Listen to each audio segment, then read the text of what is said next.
te sommes reconnaissants pour la vie, pour cette force, cette sagesse que tu nous apportes chaque jour. Nous te disons merci parce que nous voulons encore t'écouter ce matin. Gloire et honneur à toi seul, le véritable Dieu. En ton nom, nous avons prié en ce jour. Amen. Amen. Bonjour à tous. Ok, nous allons prendre nos Bibles.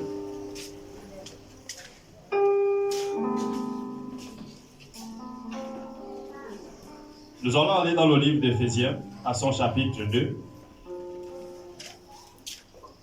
Nous allons lire tout le chapitre. Je vais faire la lecture.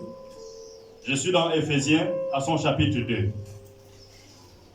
Vous étiez morts par vos offenses et par vos péchés, dans lesquels vous marchiez autrefois, selon le train de ce monde, selon le prince de la puissance de l'air, de l'esprit qui agit maintenant dans le fils de la rébellion. Nous tous aussi, nous étions de leur nombre, et nous vivions autrefois selon les convoitises de notre chair, accomplissant les volontés de la chair et de nos pensées. Et nous étions par nature des enfants de colère, comme les autres. Mais Dieu, qui est riche en miséricorde, à cause du grand amour dont il nous a aimés, nous qui étions morts par nos offenses, nous a rendus à la vie avec Christ.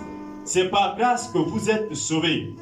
Et il nous a ressuscités ensemble et nous a fait asseoir ensemble dans les lieux célestes en Jésus-Christ, afin de monter dans les siècles à venir l'infinie richesse de sa grâce par sa bonté envers nous en Jésus-Christ. Car c'est par grâce que vous êtes sauvés par le moyen de la foi. Et cela ne vient pas de vous, c'est le don de Dieu. Ce n'est point par les œuvres, afin que personne ne se glorifie. Car nous sommes son ouvrage, ayant été créés en Jésus-Christ pour de bonnes œuvres que Dieu a préparées d'avance afin que nous les pratiquions. C'est pourquoi vous, autrefois, païens dans la chair, appelés incirconcis par ceux qu'on appelle circoncis, et qui le sont en la chair, par la main de l'homme. Souvenez-vous que vous étiez en ce temps-là, sans Christ, privés du droit de cité en Israël, étrangers aux alliances de la promesse, sans espérance et sans Dieu dans le monde. Maintenant, en Jésus-Christ, vous qui étiez jadis éloignés, vous avez été rapprochés par le sang de Christ, car il est notre paix, lui les deux, n'en a fait qu'un, et qui n'a renversé le mur de séparation, l'inimitié, ayant anéanti par sa chair la loi des ordonnances dans les prescriptions, afin de créer en lui-même avec les deux un seul homme nouveau, en établissant la paix et de les réconcilier l'un et l'autre en un seul corps avec Dieu, par la croix, en détruisant par elle l'intimité, il est venu annoncer la paix à vous qui étiez loin de la paix, à ceux qui étaient près, car par lui nous avons les uns et les autres accès auprès du Père dans un même esprit. Verset 19. Ainsi donc, vous n'êtes plus des étrangers, ni des gens du dehors, mais vous êtes concitoyens des saints, gens de la maison de Dieu. Vous avez été édifiés sur le fondement des apôtres et des prophètes, Jésus-Christ lui-même étant la pierre angulaire. En lui, tout l'édifice bien coordonné s'élève pour être un temple saint dans le Seigneur. Et lui, en lui, vous êtes aussi édifiés pour être une habitation de Dieu en esprit. Amen.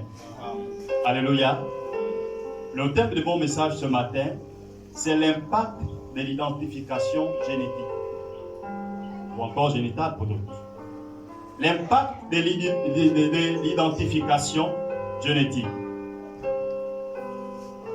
Je définis l'identité, ce qui fait qu'une chose est pareille à une autre. Ce qui est semblable, c'est l'identité. Et nous savons aujourd'hui que on nous reconnaît également par notre identité. Nous voyons le personnage d'Adam. Adam qui est le premier homme dont Dieu crée, avec sa femme qui est Ève. Ces personnes qui les amènent à s'éloigner de Dieu, c'est une action qu'ils ont posée. Et l'action qu'ils ont posée est appelée la désobéissance à un ordre donné par Dieu. Et cette désobéissance que Adam et Ève ont commis depuis le jardin d'Éden a eu un impact dans nos gènes. Ce qui fait que tout être humain né d'une femme, de la volonté d'un homme et d'une femme, naissent désormais des pécheurs. Cela, on ne peut pas l'enlever. Et voyez-vous, bien-aimés, nous étions également en Éden. Pas d'une manière spirituelle, ou encore, je veux dire, physique. Mais nos gènes déjà étaient en Adam. Quand Adam commet le péché, et quand nous naissions déjà avec cette nature du péché. Aucune personne ne peut se dire « je ne peux pas pécher ». C'est la raison pour laquelle vous voyez quand tout être humain naît, il est déjà pécheur. Et quand même Satan vient, Satan ne vient qu'activer le péché qui est déjà là. Et donc cette personne ne fait pas des efforts pour mentir parce que justement il a déjà cette nature en lui. Pour lui, le péché est devenu légal. C'est quelque chose qui est déjà légal. Il ne doit pas faire des écoles ou encore aller dans une classe pour apprendre à pécher. Ou encore comment mentir. Comment tricher. C'est déjà en lui. Depuis la création, depuis que Adam et Ève ont désobéi à Dieu, l'homme a déjà pris la nature également du péché. Et c'est là où la Bible dit dans Jean, tous ont péché et sont privés de la grâce de Dieu. Ce n'est pas parce que mes parents ont péché, non. Mais nous naissions automatiquement pécheurs. Imaginez-vous un instant, votre grand-père mourait sans avoir fait des enfants. Selon vous, est-ce que vous devez vivre? C'est une question. Si votre grand-père mourait sans avoir fait votre papa, est-ce que aujourd'hui on devait être tous là? Je ne pense pas. Parce que s'il mourait, il mourrait également avec les gènes qu'il avait déjà. Et donc la plupart des personnes ne devaient plus être là. Pourquoi? Parce que nous existons déjà depuis notre grand-père. Et si nous sommes là, ce n'est que le résultat de ces actions. Et donc si mon père mourait avant de faire des enfants, je ne vais pas être là. Parce que j'étais déjà mon père. Mes gènes étaient déjà à mon père. Et donc ce n'est qu'un processus que nous sommes en train de suivre actuellement. Et la Bible dit que Adam et Ève sont éloignés de la face de Dieu. Et tout ce qui devait naître de ces personnes vont être également pécheurs. De génération en génération. De génération en génération. Et la Bible parle d'un dernier Adam, qui est la personne de Christ, Jésus. Nous allons lire dans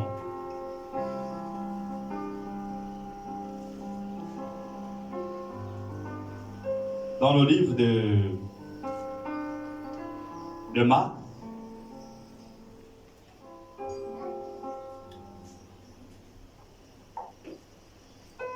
Marc chapitre 6, verset 3.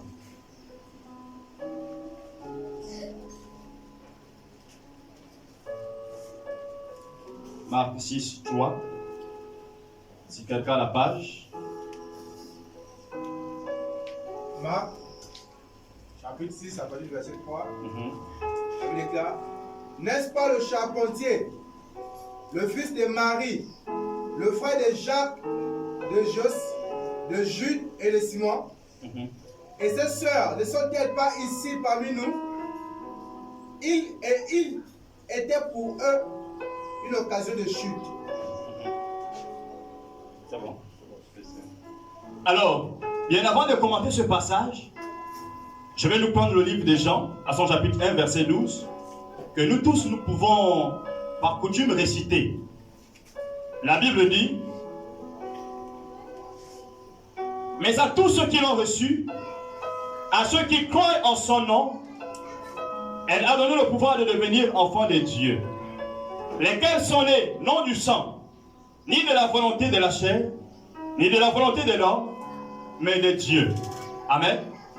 Ici, c'est Christ, maintenant qui vient. Et quand Christ vient, je suis tenté à dire que ceux qui ont été déjà prédestinés en Christ étaient déjà en Christ. Nos gènes étaient déjà en Christ. Et même quand Christ meurt à la croix, nous également, nous mourrons automatiquement avec Christ. Et quand Christ ressuscite, nous aussi, automatiquement, nous ressuscitons avec Christ. C'est la raison pour laquelle ni la domination, ni la mort, ni quoi que ce soit a été vaincu par Christ. Et toute autorité de Christ, nous avons cette autorité. C'est la raison pour laquelle nous sommes appelés en petit nez de Dieu. Pourquoi? Parce que nous avons les gènes de Dieu en nous. Je dirais encore qu'on ne peut pas faire des efforts pour se ressembler à Dieu. Qui d'entre vous fait des efforts à se ressembler à son père ou à sa mère? Je pense qu'il serait difficile. Parce que celui qui est né de Dieu a les gènes de Dieu. Et ça, ce n'est pas quelque chose qu'il faut apprendre, ou encore d'apprendre à comment marcher comme ton père. Ça là, ça peut s'apprendre. Mais la ressemblance entre toi et ton père, tu ne peux pas aller faire la chirurgicale. Parce que justement, tu as déjà ces gènes en lui. Et nous avons la nature de Dieu en nous. C'est la raison pour laquelle il est étonné parfois même de voir des personnes qui sont appelées soi-disant chrétiens, mais qui ne reflètent pas le caractère de Dieu, ou encore la nature de Dieu. C'est pas possible. Le Marc que vous avez lu, à son chapitre 6, verset 3, on dit, n'est-ce pas le charpentier? Qui était charpentier chez Jésus?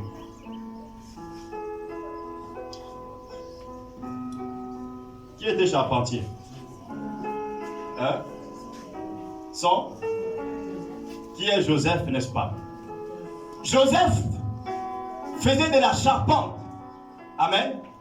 Et automatiquement, Jésus également faisait la même chose que faisait Joseph.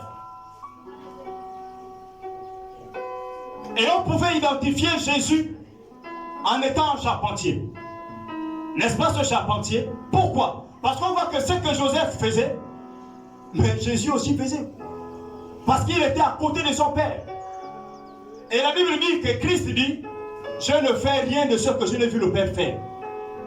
Et là on parle de Dieu. Jésus dit qu'il ne fait rien de ce qu'il a vu le Père faire.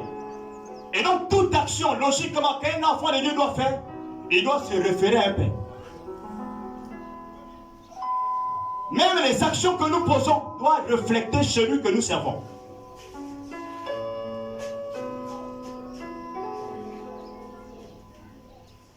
savez, si vous mettez au monde près de 5 enfants, je crois que parmi les 5 enfants, il y a une personne qui va faire soit la même chose que le père faisait. C'est une manière assurément peut-être difficile, mais c'est comme ça. Mon père était bouddhiste, il faisait dans la tradition, et automatiquement, certains enfants aussi, d'abord nous tous nous étions initiés, moi j'étais initié autrefois à cela. Et donc vous voyez que la chose que le père fait, l'enfant doit reproduire cela. Et ce que Dieu sait ou encore a fait, nous en tant qu'enfants de Dieu, nous devons le faire. Pas d'une manière imposante, mais c'est naturel.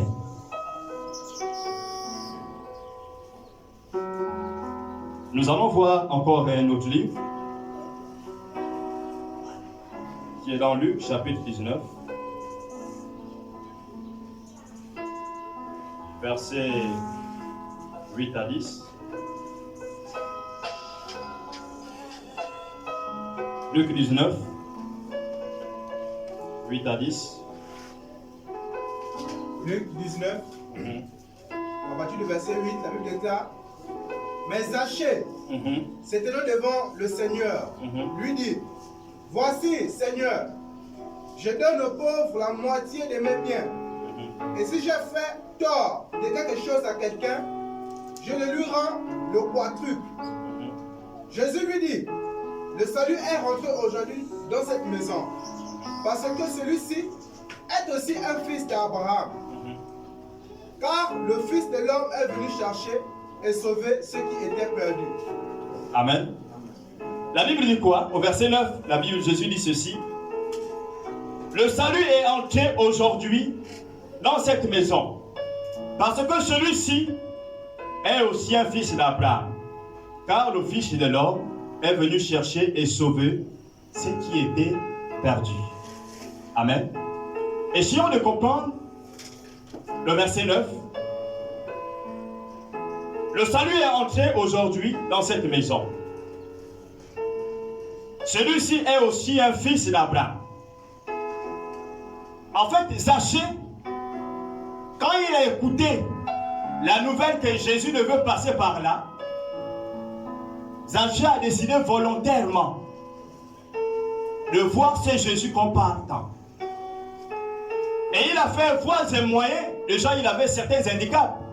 Parce que la Bible mentionne que Zachée était homme de petite taille. Mais il y avait encore quelque chose que les hommes connaissaient plus parce que c'était un escroc.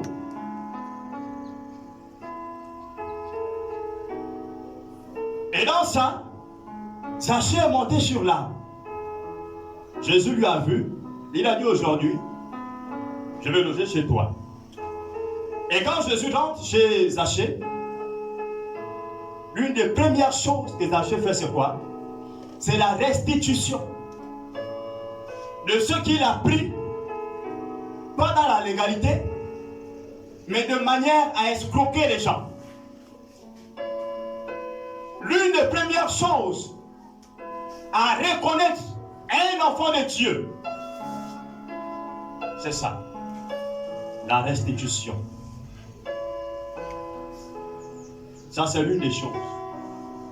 Et Jésus atteste, il dit: celui que vous voyez là, en fait, c'était quelqu'un qui s'est égaré. Il est d'Abraham. Il s'est juste fait retrouver. Et donc, il avait les gènes de Dieu en lui. Et cela ne s'est manifesté que quand Jésus est là. C'est juste pour nous dire, bien-aimés, qu'aussi longtemps, et nous n'avons pas les gènes de Christ, nous ne pouvons pas nous efforcer à vivre la vie chrétienne. Nous ne pouvons pas. C'est en nous. Nous avons la nature de Christ en nous. Et cela a été donné depuis que nous sommes nés. Bien sûr, de nouveau. Nous allons prendre le dernier passage. Et dans Éphésiens chapitre 1,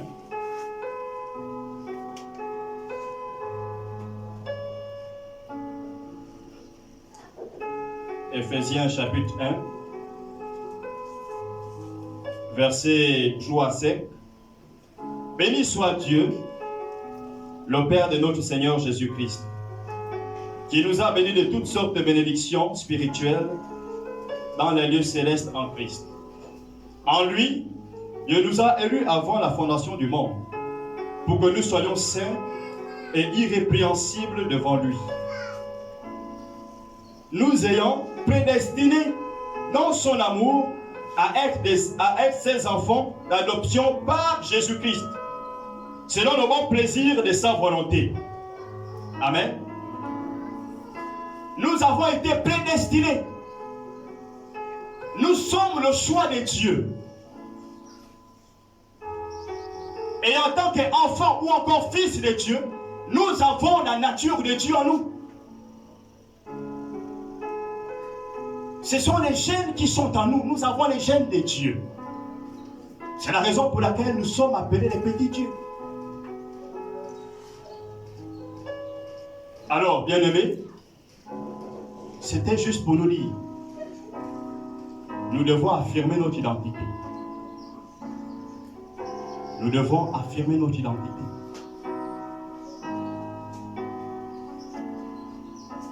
Nous allons prier.